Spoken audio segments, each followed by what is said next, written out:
Hey guys, and welcome back to another how-to family law video with me, the Legal Queen. Today we're going to be discussing how you can get a divorce, particularly for those of you that are looking to do it yourself. And don't forget guys, if you like this video, please like and subscribe. For those of you who don't know who I am a practicing family law solicitor with over 20 years of experience. The main reason that I do these social media videos is because I'm really passionate about helping people who are caught up in the family law system. Perhaps they can't afford to instruct a family law solicitor and need to do it themselves. So, we're talking about divorce today. You're thinking about getting a divorce, you want to start the divorce process, you don't know how, you can't afford a family law solicitor. That's fine. First thing I would say is know that you have to be married for at least 1 year before you can start the divorce process, okay? The other thing is you've got to have a copy of your marriage certificate. If you don't have a copy of your marriage certificate, don't worry. You will be able to contact the Registrar of Births, Deaths and Marriages and they'll be able to send you out a copy. I think they cost about £15.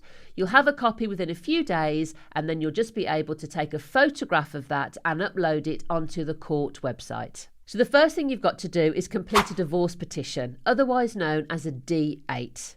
Take a look at the D8. If you visit the government website and just type in the D8 form, it will bring you up a blank divorce petition. Have a go at filling it in. A lot of it is just admin. It's going to want to know your name, your date of birth, where you live, your ex's name, date of birth, where they live, the fact that the marriage has irretrievably broken down. It's going to want to know the date that you got married. It's a very administrative form. There isn't anything too complex in there that you're going to struggle to answer.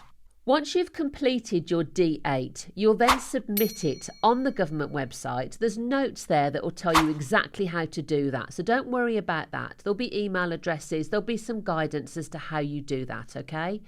You're going to upload your D8 or your divorce petition, and the court's going to then want to take a court fee from you. Now, currently, the court fee is £593. So be ready, expect a call from the court either the same day or the following day so that they can take that payment from you. For those of you watching this video that might not be able to afford the court fee, perhaps because you're in receipt of benefits or you're on a low income, know that you may qualify for what we call a fee remission.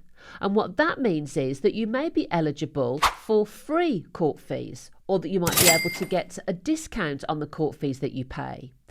In order to find out if you qualify for fee remission, you need to complete what's called an EX160 form.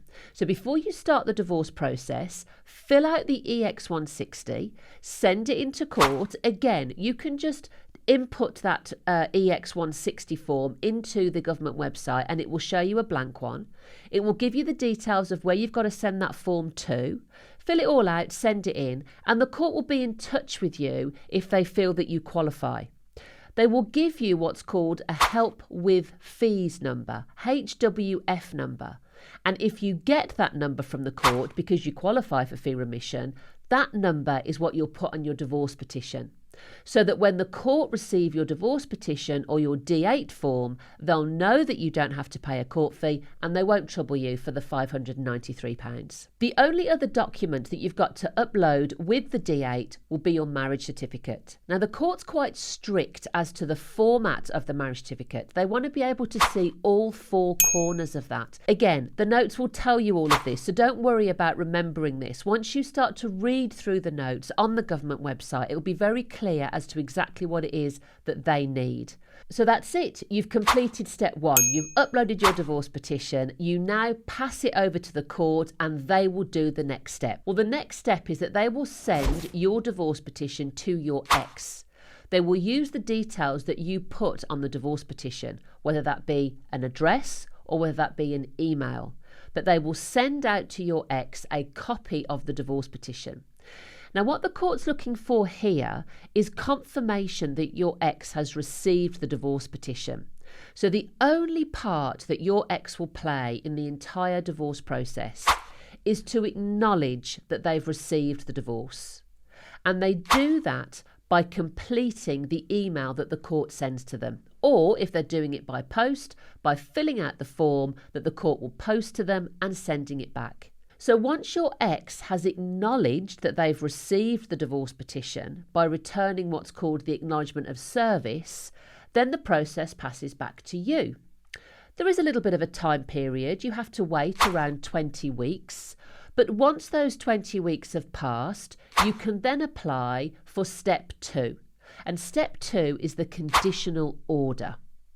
Now, the conditional order, once you receive it from the court, isn't the end of the divorce process, but you're so close to the finish line at this stage.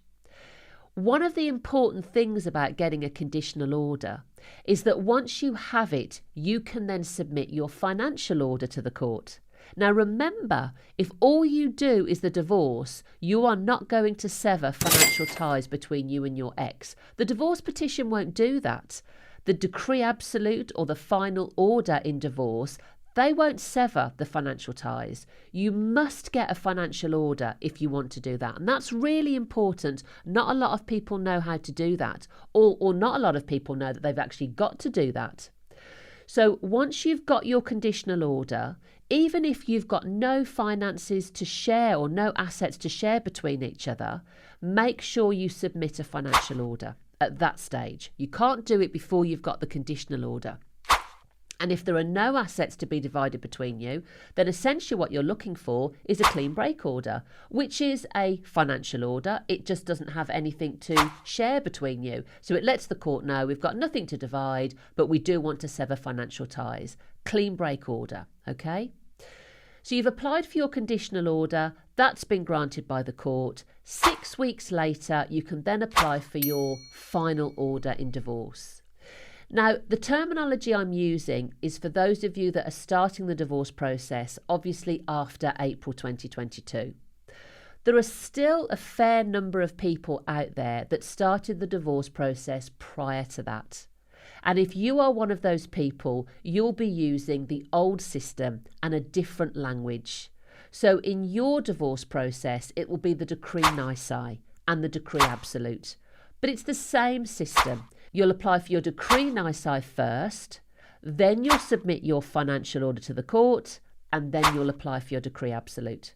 For those of you on the new system, you'll do your conditional order first, then your financial order, and then your final order in divorce. For those of you that don't want to get a financial order, that's fine. Just do your conditional order, wait 6 weeks, and then get your final order. Once you've got your final order, that's it. You're divorced and you're legally able to remarry again if you want to. Now, the process that I've just described is the most straightforward from start to finish. However, not everyone's process runs that smoothly. So a couple of things that might go wrong is that your ex may not acknowledge to the court they've received the divorce petition. That's fine. If they don't do that, the court still need to be sure that they've received a copy of the divorce petition. So what you're then going to do is instruct a process server. Now, the process server will serve the divorce petition directly upon your ex, and then the process server will give you a statement of service. You will simply send that statement of service to the court, and that's evidence that your ex has been served with the divorce petition. The only other common problem that comes up and I get asked about all the time is I don't have any contact details for my ex. I don't know their email address, I don't know their phone number, and I don't know where they're living. You really do need to get some sort of contact details for your ex, or the divorce process may not be able to go right through to the finish. So how do you do that? I would suggest starting with using the help of an inquiry agent. Again, you can Google inquiry agent, contact the one nearest to you, have a chat with them. Again, their fees aren't extortionate, they'll be around the £100 mark.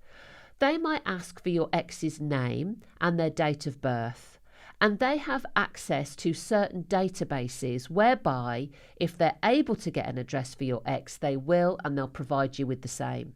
So it can mean that the process is slightly elongated, but what it does mean is that you will eventually be able to get divorced. It might just take you a little bit longer. You know, if there's no drama and we just have a straightforward process, you're looking at a minimum of 26 weeks. If there's a little bit of drama, a few hiccups, and you need to get a process server or ask an inquiry agent to help you, it may be a little bit longer, but that's okay. Take each step one step at a time, and eventually you'll get to the finish line. Guys, I really hope you enjoyed that video. I thought it was timely. January is genuinely the busiest month for divorce, especially in a family solicitor's life. In January, we generally get swamped with inquiries for divorce. So I thought now's a great time to put this video out so that if you are thinking about getting a divorce and you want to do it yourself, this video will most definitely help you do that. I really hope you enjoyed that, and I look forward to seeing you next Wednesday at 7 for another family law video with the Legal Queen.